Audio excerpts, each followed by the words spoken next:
Now from Nashville, Tennessee, it's time for another episode of Tips, Tactics, and Tools for a Safer Tomorrow, where all things related to your safety and security are discussed, detailed, and delivered to you. You may leave with a tip that saves you money or a tactic that saves your life. So here are your hosts, owner and founder of Defense Systems, Brink Fidler, and owner and operator of Herring Technology, Tom Herring. Hey everybody, welcome to this edition of Tips, Tactics, and Tools for a Safer Tomorrow. Brink and Tom here as usual. We have a special guest today with us. Charles Roselle is the owner and founder of Trinity Risk Solutions here in the Middle Tennessee area. He is a former Secret Service agent and has also worked a lot of corporate security in the private sector. Well, I guess that would be fair to say. That's correct. So he brings a wealth of experience and energy to the table. We do some of the same things, but it sounds like we more complement each other than anything. And so, but Nashville's a big town, obviously, and there's a lot of companies out there that need a lot of security, safety, workplace violence, whatever it may be. So thanks for being here, first of all. Absolutely. Thank you for having me. Yeah, not like it was not short notice or anything. We always prepare really well. I think that was the first part of the test. Yeah, right. Exactly. Really Can you get here? How quick can you get to the treehouse? Yeah. But he was a Secret Service agent, so he has secret car, secret That's true. badges. Secret, I was posted up outside, so once Yeah. I got the text, Right. now All you I had to do was walk shower. in. Yeah. Exactly. Yeah, great. So let's get in a little bit. You're from here. We talked about that. So you're from Nashville native, went to Brentwood Academy, you said. Correct. And then your journey took you to school somewhere else. Yep. So born and raised in Nashville and went to Brentwood Academy, then went to Baylor out in Waco, Texas. When I was at Baylor, I was interested in the Secret Service, and I did an internship in the Dallas field office. So took a semester off from Baylor, did the internship. I wanted to see what they did on a day-to-day basis. You could only see so much in the movies and really find out what they did. So after that internship, I knew this is what I want to do. It's just a matter if they're going to let me in. So graduated from Baylor, and I started the application process, moved to Dallas. I was working for a financial company. I had a business background. And took about 18 months from initial application till I got in.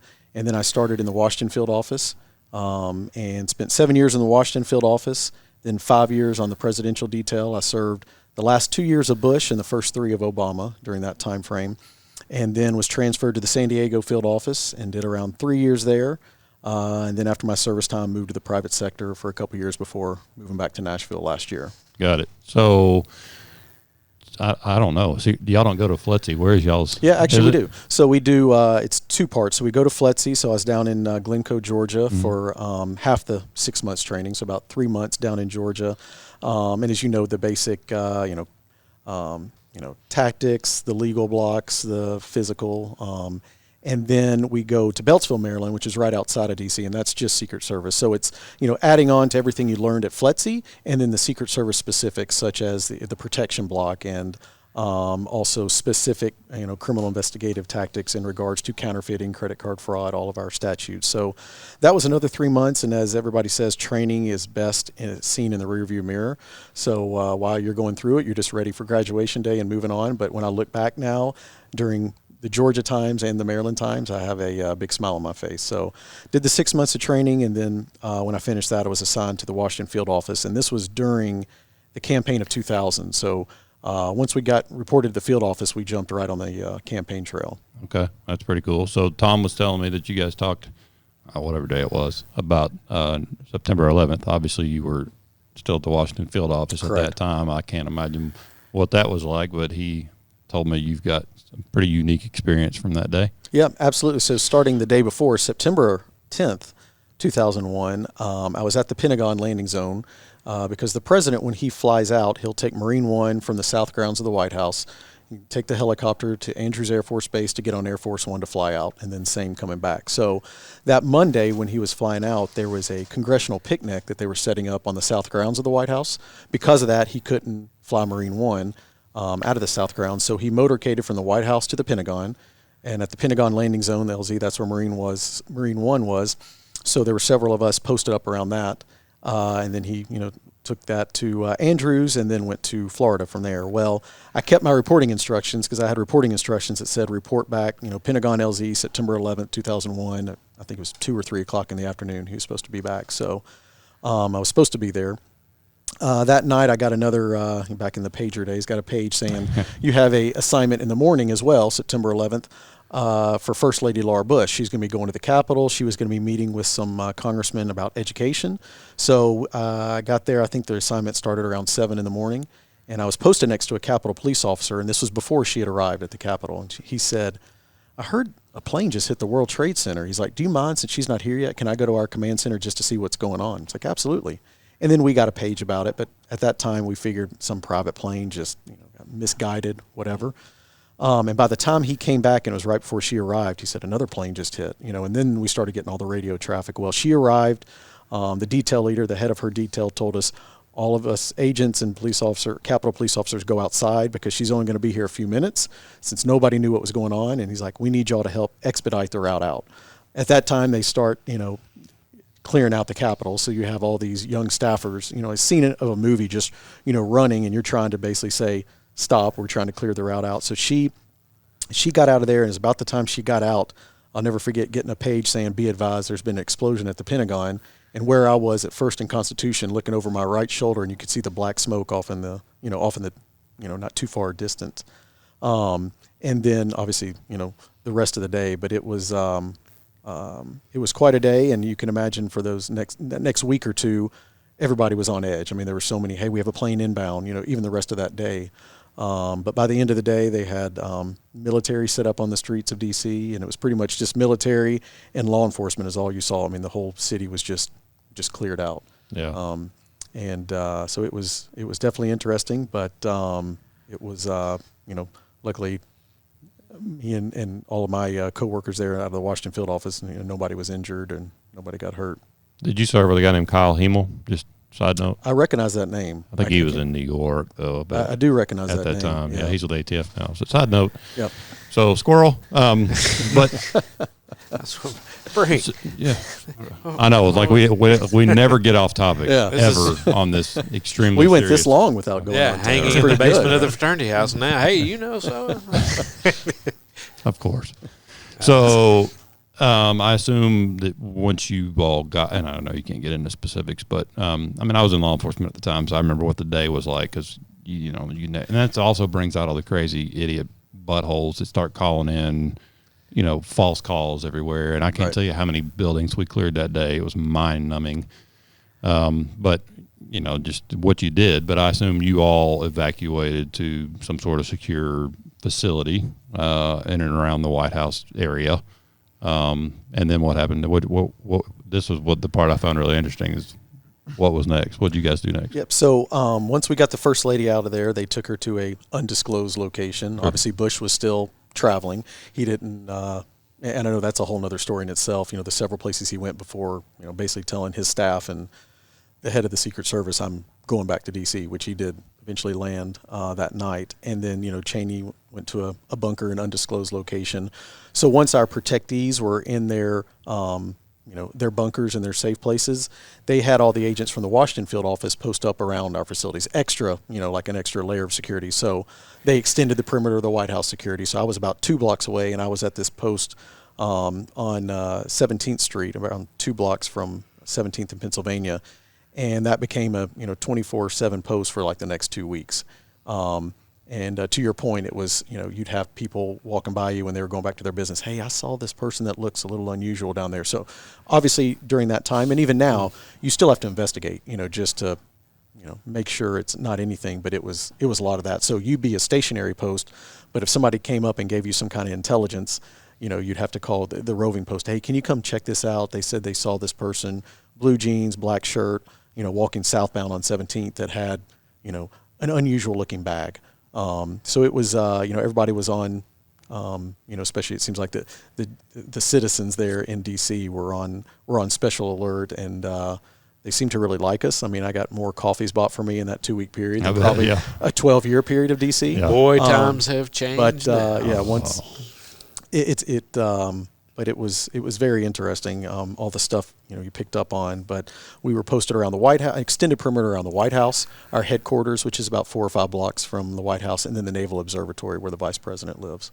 So the day of, you going back to that, you secure, the protectees, obviously, first and foremost. But now there's that missing fourth plane. Absolutely. So when we, once the First Lady had departed, then all the agents that were there to provide security at the Capitol, we got in our vehicles and we were told to report back to the Washington field office. But in that, about 15-block drive, we're hearing radio traffic, and our command and control from the Washington field office is calling out that there's a plane inbound and saying it's either going to be going to the Capitol, where we're coming from, or to the White House, where we're driving towards to get to our field office. So there was even a countdown at one point saying, it looks like they're 30 minutes out, 25 minutes out.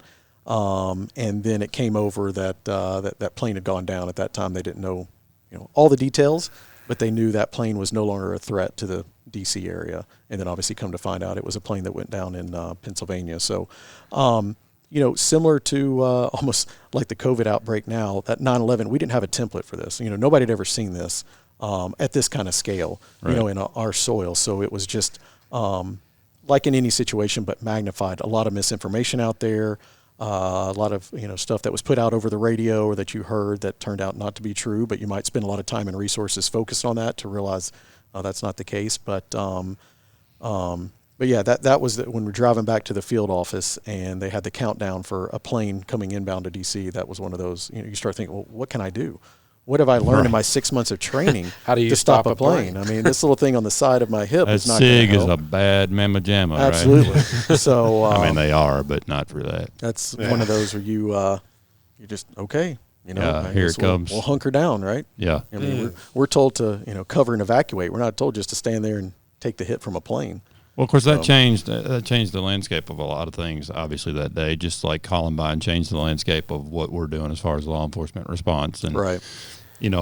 there's a saying in law enforcement that we always learn our best lessons from tragedy. I mean, how many videos have you had to watch of an officer getting killed or whatever to learn from that? So obviously we learned a lot, and there were thousands of people who paid for it, Right. for us to learn that lesson. But, doing what you did, and I think, you bring I joke, I tell people that, it used to be my job to break in places every day. That's my expertise. That was to get through or around every security measure there was. That's what we did. I mean, it's just what you do. Well, with you, obviously, you have an extreme high level of training to recognize, observe, and deal with potential threats, security, perimeter, all the above. And the other piece you bring into it on the investigative side, right, which is a lot of people forget that the Secret Service does a lot of investigating. They think it's just the guy in the suit with the That's wire what we were hanging founded out of it. Exactly. Was investigations. It wasn't for another, I think, 40 plus years until the protection, statute Right. came into play. But that's, I mean, another arrow in your quiver as far as what you're doing now is that you bring that piece in too, to be able to help companies and corporations, not only identify what your problems are, but help you implement policies and procedures and whatever else to help them protect themselves from liability. I mean, the reality is, like we talked about before, I mean, that you're ever going to have an active shooter or almost next to nil, right? But you may have, something else happen in your facility that you could have prepared for and you didn't. And what's that liability look like on the back end? I mean, nobody wants to be reactive, but Tom, how often are you dealing with, I don't know, customers that are reactive when they got complacent? We could start at 100% and back up a little bit. Don't hold back. It's using cameras just for post-incident investigation instead of proactive, right? Yeah, we have to get them around. Tell us a little bit what you transitioned into from that, using that background, what you're doing now, how we work together, and some of that. Absolutely. So I spent 16 years with the service and then moved to the private sector, worked for a biotech company, which I thoroughly enjoyed because I got to use my creative side. I wasn't able to use that as much in the government for obvious reasons. In the box. In the box, exactly. But, had great experience there and then was able to build out a physical security program at this biotech company. And I also learned a lot because it was like the tables were flipped. Now, there was 300 employees and 2 security people, whereas when I was with the service, we were all security. We were all thought the same. I didn't have to explain to my boss, the value of security, the value of my advanced plan that I put into place. Yeah, they want to review it, make sure there's not any holes in it, but I didn't have to tell them, hey, this is the value of it, and this is how it's going to bring, revenue to our company. So I learned that, which was great, the true value of security. And, some of these systems, you might not need to put in place. And here's some things we can put in place. So I did that for about 3 years. And then a year ago, July of 2019, moved back here and started my own company. And that's, with my background, my focus is being in the business of prevention, because I relate it to the Secret Service. Our bread and butter, we do investigations, we do protection. People think of them, like Brink said, we're in a suit on Air Force One or next to the president, and that's true. But our bread and butter is our advance. You're spending 6-7 days before the president comes to this location doing the advance, dotting your I's, crossing your T's, everything from the motorcade routes, the entrances and exits, everything in the surrounding area, everything's covered. So you have, and that's what I want to bring, that same level of expertise and planning to a company to make sure that they're prepared for anything. And it starts with the foundation of doing an assessment to see what your current security capabilities are. And this is not picking holes at what you have in place. It's just, let's see what you have in place. What do you have when you review your security documentation, when you talk to some stakeholders and see, what are other companies in the industry, seeing? What are some past security incidents, or what I call, some near misses, some things that might have happened. So you hear that from the stakeholders, you see what they have in place, you do the thorough walkthrough, and then you provide those recommendations. And I always tell them, let's do a roadmap. Let's start with some low-hanging fruit. Let's get this policy in place to serve as your foundation, for instance, for your workplace violence prevention program. Once we get that policy in place, let's bring education and training around it. So now your employees understand, what is workplace violence, and what are the behaviors of concern, and what are my reporting options? And most importantly, they start seeing, wow, my employer really cares about me. They're investing in the safety of me. And because of that, employees generally are going to be more productive, because they feel like, wow, they're really buying into this. And it's not just, you come in once a year and teach them something. You want it to be continuous, even signage up on the wall, reminding about see something, say something, whatever it might be. And it's from the top down, and to really build that, that culture of trust, and where it is a environment of security. And when you're doing this, you create force multipliers. Your employees, start noticing, well, hey, I saw this employee the other day, they left the door open, or I saw this employee that they piggybacked off this other employee. And now they know the importance of, we can't tailgate or piggyback, and this is why. So a lot of it's just, starting with the foundation. Let's do an assessment, see what you have in place, and then let's start putting in your foundation and growing from that. So it's, we want to create that partnership. Yeah, sure. Well, and I think I see this all the time. It's frustrating. Tom and I both talk about this, that there are still so many organizations, corporations, whatever, that are still so far behind. Workplace violence incidents are really common. Most people, you don't hear about them, and especially not in the world of COVID. You don't hear anything else on the news. But in a 5-day period, not the week before July 4th, the week before that, we had 4 active shooter incidents. 4 in 5 days. And people don't know anything about them. Well, we were trying to get Civil War statues torn down. That's true. We were busy. We were busy. Protesting and trying to set people on fire and all that kind of stuff. The Christopher Columbus statue is a threat. Yes. We have to get that taken care of first. Thank God it came down. Yeah. Amen. Not really. But sarcasm is allowed here on the show. Yeah, that is for darn sure. But my point is, it dumbfounds me every time we talk to a new whatever that there's still so many that don't. I know a well-known organization, I'm going to leave it there, that just last year got somebody involved to do a business continuity plan. Just last year. And they're probably a well-known corporation. They generate a lot of revenue. And they do.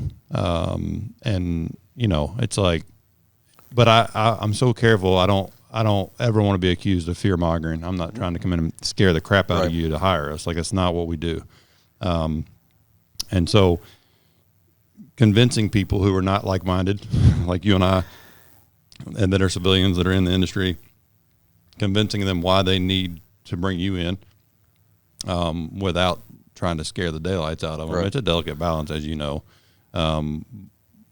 But it sounds like, you're, much like Tom, you're a solutions-based company for, obviously it's in the name of your company, but for people to start from square one, and like all business owners, or like at least our business model here in Herring, is you are seeking long-term relationships with your clients. You're not a wham, bam, I'm in and out. Right. Good luck to you.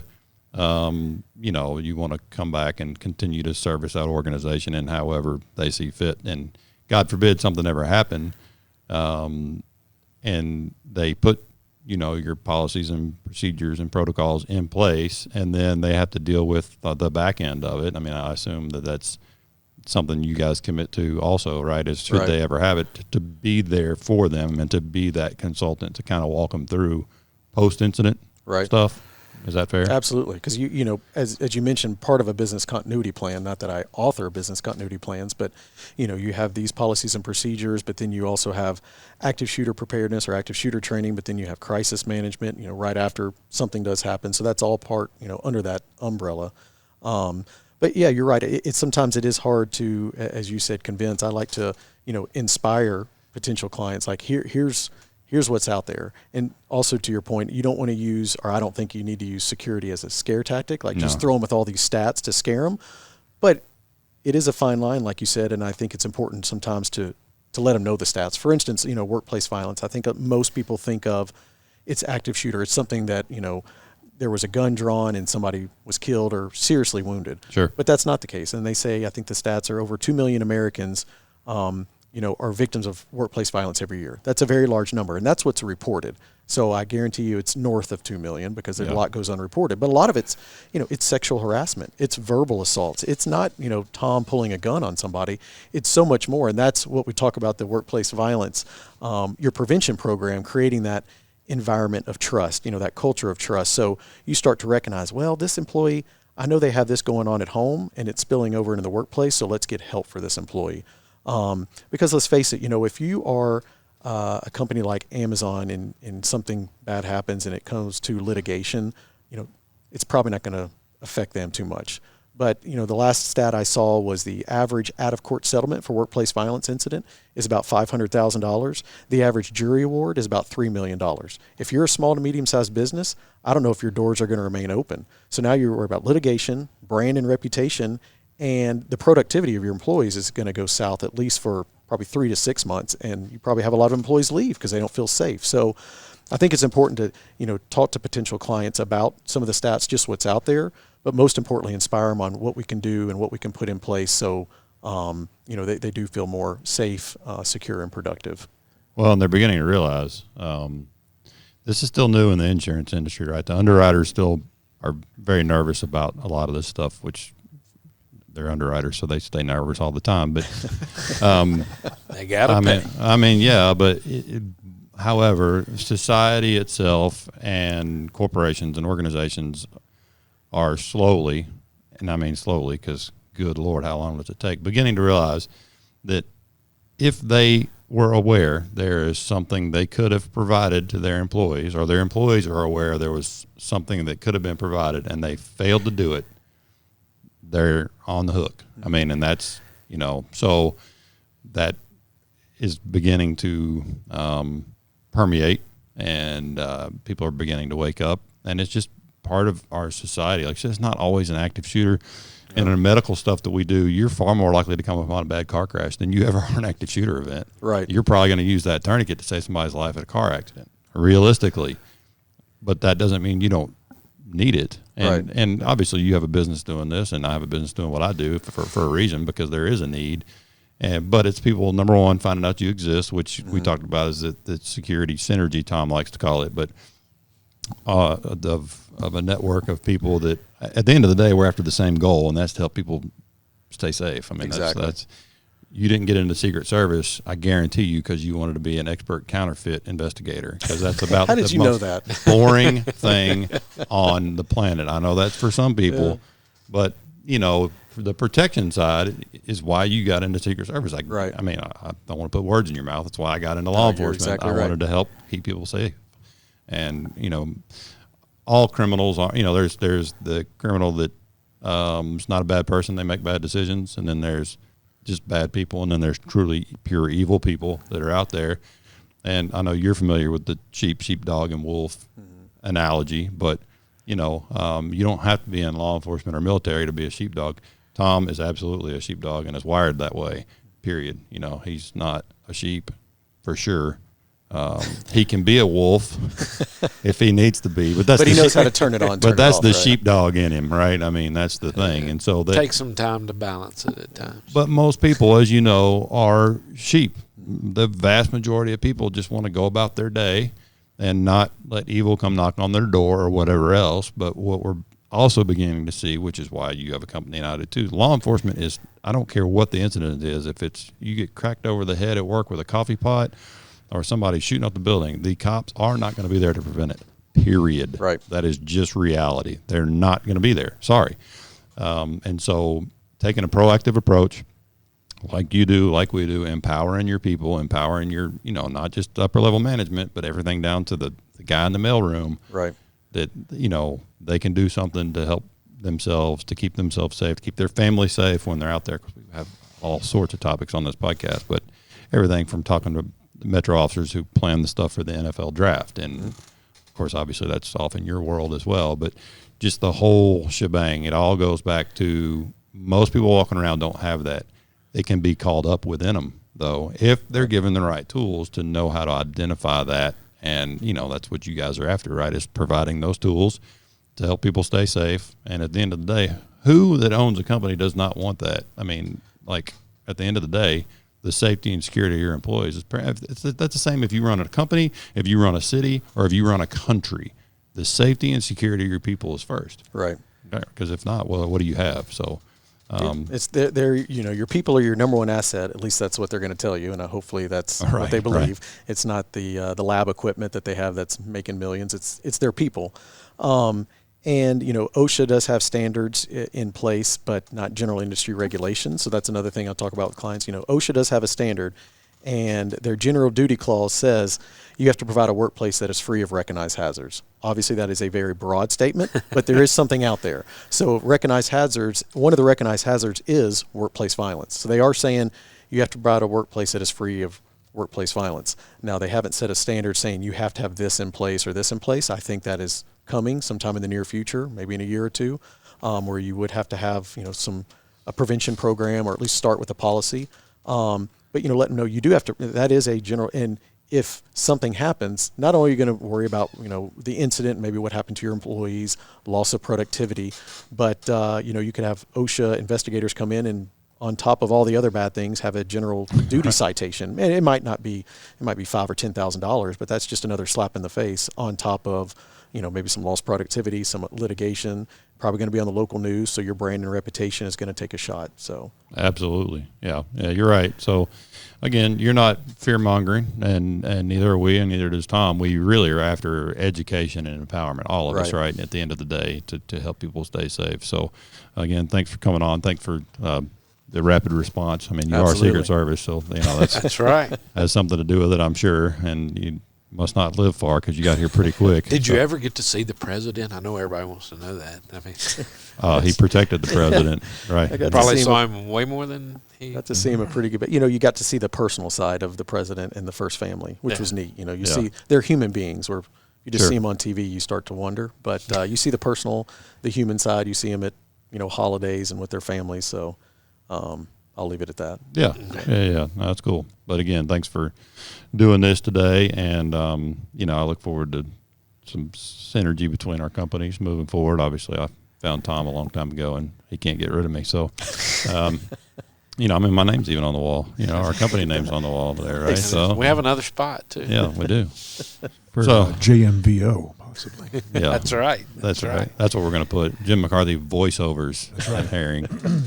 If you need a good voiceover guy, that's your man. He's my man, right? Yeah, he does voiceover commercials for me. And but again, anyway, different really topic. good. Charles, tell the name of your company and how to get in touch. Yep. The name of the company is Trinity Risk Solutions. The website is www.thetrinityrrisksolutions.com, and our general router email is info@thetrinityrrisksolutions.com. Cool. You have an Instagram handle or anything? Or? I do not. Gotcha. That's top secret. Yeah, you can't talk about I can't provide that today. Come on. I could give that to you, but I'd have to kill you. That's right. And he knows how to get rid of the bodies. So do we. Tom and I. You said we had a cleanup company. Tom and I both own property in the country for multiple reasons. So, well, there's that. Yeah. There's the fear monger. Yeah. Leave it to the producer at the very end to try and scare the crap out of me. Anyway, thanks for coming on, guys. Thanks for listening to this edition of Tips, Tactics, and Tools. You can always reach out to us on Facebook, Twitter, or you can reach us at tipstacticstools.com. I'm out.